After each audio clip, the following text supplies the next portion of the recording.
Assalamualaikum warahmatullahi wabarakatuh. Apa kabar teman-teman semua? Halo, saya selalu berharap ini kalian selalu sehat, diberikan banyak kesempatan serta rezeki supaya kalian bisa melamar pekerjaan di PT IWIB. Tentu dalam video ini ada satu pembahasan yang memang banyak orang yang salah mengerti apa yang sudah saya sampaikan selama ini. Padahal kalau mereka itu yang mengikuti video saya dari dulu, pasti mereka akan paham. Baik itu di pemberkasan, sistem pemanggilan, dan akomodasi juga. Dan terkadang ini ada yang baru temukan video saya langsung berkomentar sesuai dengan kemauannya. Padahal kalau mereka itu selalu ikuti video saya, berarti mereka akan tahu baik tata cara pemasukan berkas, tata cara pemanggilan, dan tata cara pengajuan akomodasi atau tempat tinggal di PT IWIB. Begitu Pak. Sempat ada juga yang mengatakan bahwa perusahaan ini perusahaan foya-foya saja. Jadi dorang itu sampai ada ampas sampai 5 bulan ini belum dapat panggil masuk di PT IWIB. Ada yang berkomentar di TikTok saya kemarin juga, tapi setelah saya cek komentarnya itu sudah dihapus. Entah TikTok yang hapus. Jadi kalau tidak salah dalam komentar itu dia mengatakan dia dari Sulawesi. Bawa anak istri sampai di sini, kenyataannya tidak pernah dipanggil lagi oleh PT IWIB. Oke, untuk informasi itu nanti saya akan bahas hari ini. Jangan lupa subscribe dulu bagi yang belum subscribe, supaya saya lebih semangat lagi hadirkan informasi untuk kalian semua. Oke, yang paling pertama yang akan saya bahas adalah komentar yang ini dulu. Itu dia sempat memaki di video saya. Katanya perusahaan ini hanya pilih-pilih KTP. Kenapa tidak dari Sabang sampai Merauke saja? Itu dia sudah hapus juga. Tetapi masih sempat saya tangkap layar. Jadi dari dulu di PT IWIB memang KTP dari mana saja bisa melamar. Anda saja yang terlambat menyimak apa yang sudah saya sampaikan. Sebenarnya kalau Anda itu simak dari jauh-jauh hari, itu sudah ada sebenarnya saya memberitahukan hal tersebut. Di 7 bulan lalu pun saya sudah sampaikan untuk training operator, untuk operator skill, welder, kalau bisa itu pindah berkas domisili. Itu sudah saya sampaikan 7 bulan lalu di video saya. Tetapi ada juga orang yang berkomentar, katanya tidak perlu pindah domisili, jangan ikuti video ini. Video ini dia hanya mencari konten, haus akan informasi konten yang tidak benar. Silahkan. Tapi kenyataannya dari 7 bulan lalu yang sudah saya bahas terjadi saat ini. Itu karena analisa saya itu terbukti. IWIB semakin hari pembangunannya sudah hampir rampung. Jadi analisa saya dari 7 bulan lalu ya itu terbukti saat ini. Begitu Pak. Jadi sebelum Anda berkomentar ya Anda bertanya dulu kepada saya. Banyak orang-orang yang bertanya kepada saya itu berhasil. Jadi di sini saya mau katakan, kalau kalian mau terhubung dengan saya di via WhatsApp, ya kalian bisa pilih itu ada tombol gabung di bawah, silakan diklik saja. Nanti kalian akan terhubung secara langsung dengan saya di via WhatsApp. Kita lanjut lagi untuk informasi KTP tadi. Untuk kategori pelamar general worker atau pelamar umum ini dari dulu memang sudah diberlakukan ya KTP Maluku Utara. Itu karena program PT IWIB membantu semua masyarakat Maluku Utara yang tidak memiliki pengalaman kerja apa-apa bisa mengambil bagian ke general worker.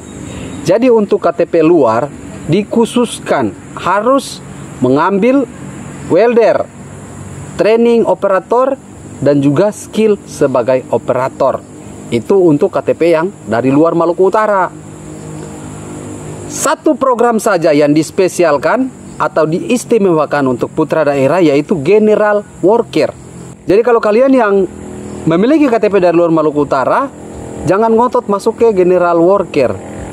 Karena di PT IWIB itu memang dari dulu dikhususkan saja untuk ya kemungkinan putra daerah yang memiliki KTP Maluku Utara ini. Dari komentar yang ini kita bergeser lagi ke komentar yang baru lagi. Dia berkomentar seperti ini. Dia mengatakan kepada saya terima kasih, tetapi konten saya tidak sesuai. Buktinya ada yang 3-4 bulan itu belum dipanggil oleh PT IWIB. Saya jelaskan di sini untuk yang berkomentar ini. Apakah di video saya pernah mengatakan silakan pemasukkan berkas?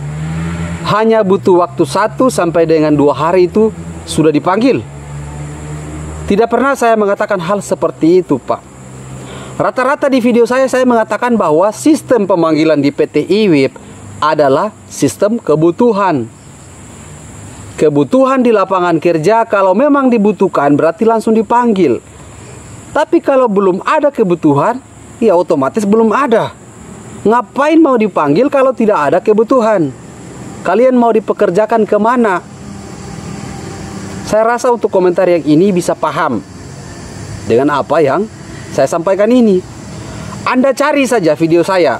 Saya pernah mengatakan pemanggilan di PT IWIB 2-3 hari itu, kalau ada, saya undur diri besok pagi, Pak. Itu saya janji. Saya langsung undur diri. Tidak banyak bacot. Yang pernah saya katakan di tahun 2021 atau 2022 kemarin, karena pembangunan smelter sudah rampung, itu general worker, bahkan ada yang baru pemasukan berkas pagi ini, lagi minum kopi di gate 2, belum sempat pulang ke rumah sudah ditelepon.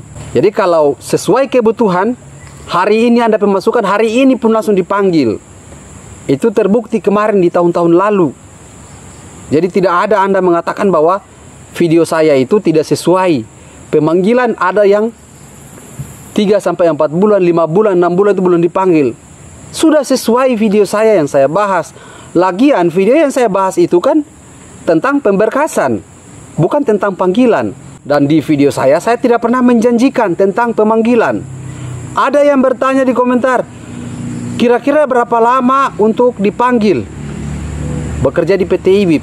Saya katakan tidak ada itu, bahwa sistem pemanggilannya itu dijanjikan kepada kalian semua. Sistem pemanggilan di sana ya tergantung kebutuhan di perusahaan. Kalau perusahaan sudah butuhkan hari ini, ya tetap hari ini akan dipanggil.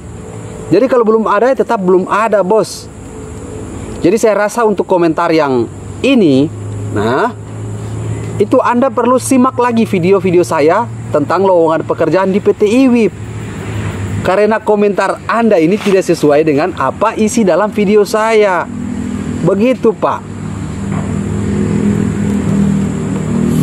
Dari komentar yang ini, kita lanjut. Kemarin ada yang sempat komentar di TikTok. Nah, ini dia komentar. Tapi setelah itu kemungkinan dari TikTok yang sudah hapus komentarnya.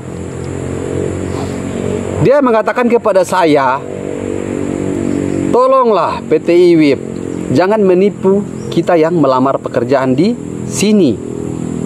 Kita jauh-jauh itu datang dari mungkin Sulawesi ke Maluku Utara, itu butuh biaya.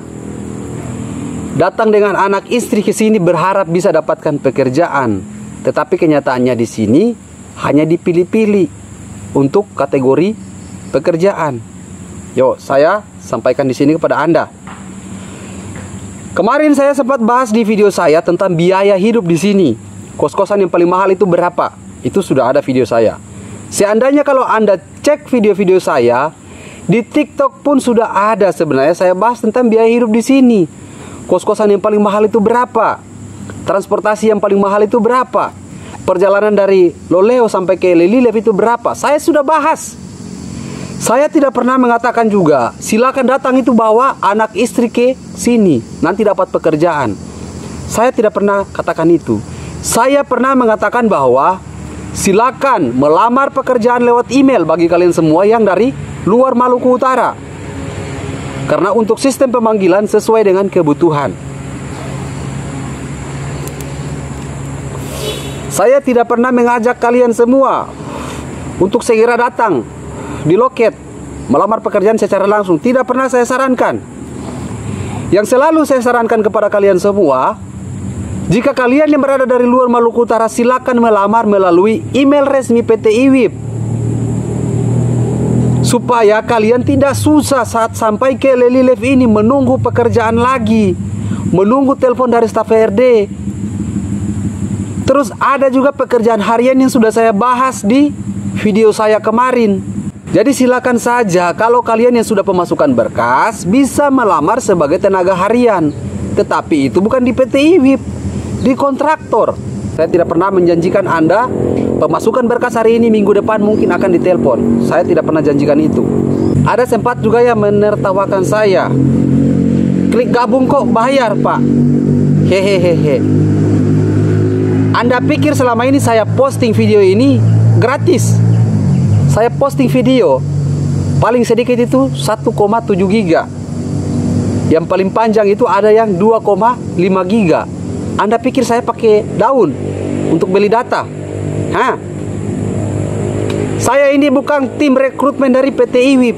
Saya bukan HRD di PT IWIP. Saya ini hanya pekerja biasa di PT IWIP yang menyampaikan informasi apa yang saya peroleh dan sesuai pengalaman saya.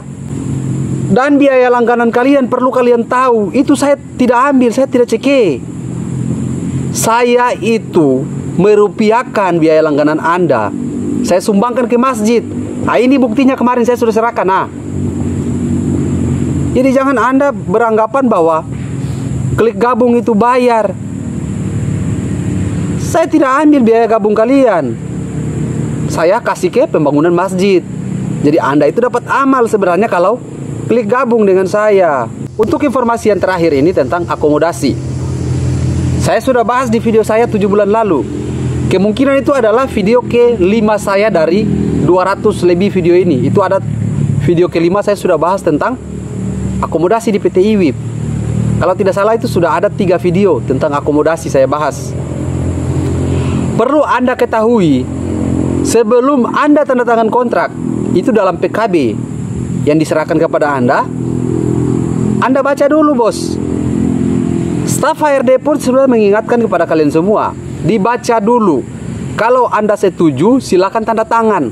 Kalau tidak setuju, silakan pulangkan PKB itu. Itu sudah jelas.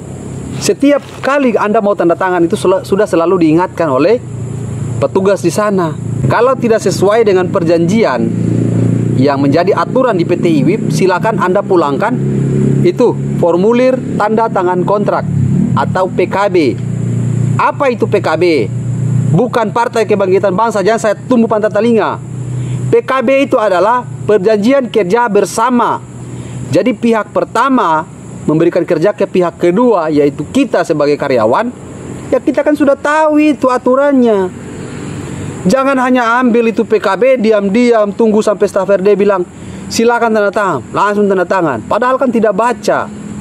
Di poin terakhir itu sudah dijelaskan bahwa perusahaan tidak menyediakan fasilitas antar jemput karyawan. Itu perlu dicatat.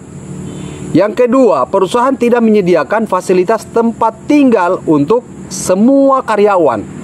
Nah, itu ada dalam PKB. Lantas ada yang bertanya, kenapa yang lain tinggal di mes? Oke, saya bahas di sini. Mes itu perlu Anda ketahui bukan milik PT IWIP. Paham? Itu milik perusahaan lain. Jadi tidak semua yang ada di PT IWIP ini milik PT IWIP. Begitu. Jadi yang tinggal di mes itu mereka bayar. Karena itu bukan fasilitas yang disediakan PT IWIP. PT IWIP saat ini masih dalam tahap pembangunan. Mereka masih gencar untuk secepatnya merampungkan pembangunannya. Jadi kalau untuk fasilitas mes, saya rasa itu perusahaan lain yang kelola, bos. Begitu, ya, bisa paham. Jadi kalau untuk pengajuan tempat tinggal, kalian silakan saja bertanya kepada divisi kalian. Di setiap divisi itu saya rasa ada itu form pengajuan untuk tinggal di mes. Jadi setelah isi form pengajuan, serahkan ke divisi. Divisi akan memproses.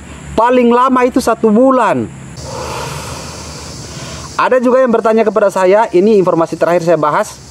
Mereka bertanya di PKB itu, bos, 3 kali makan dalam 1 hari. Oke, ini saya bahas.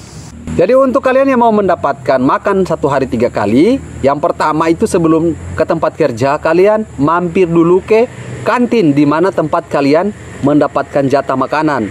itu kalian ambil dulu satu. Oke, jadi pagi itu satu, siang satu, sore satu, berarti 3. Paham ya? Terus kalau kalian juga sudah dapatkan makan 3 kali satu hari, jangan coba-coba untuk ambil makanan lagi saat pulang ke kantin. Itu tidak bisa, bos. Karena kemarin ada yang dipotong gajinya itu sekitar 400.000. Karena dia tidak tahu, mungkin setiap hari dia pulang ambil makanan. Di sana itu kita ambil makanan, dicatat atau sudah di-scan ID card kita itu secara otomatis. Jadi terbaca, bos. Jatah makan kita kan sudah ada 3 kali satu hari. Jadi kalau pulang ambil makanan lagi ya otomatis dipotong gajinya. Berarti kalian itu sudah ambil 4 kali satu hari makanan. Perlu kalian ketahui juga, karena dulu itu saya juga di bagian General Affair. Jadi di General Affair itu dia mengatur tentang makanan. Terus ada biaya perawatan perusahaan. Itu dia mengatur itu. Saya dulu di bagian itu. Jadi saya tahu.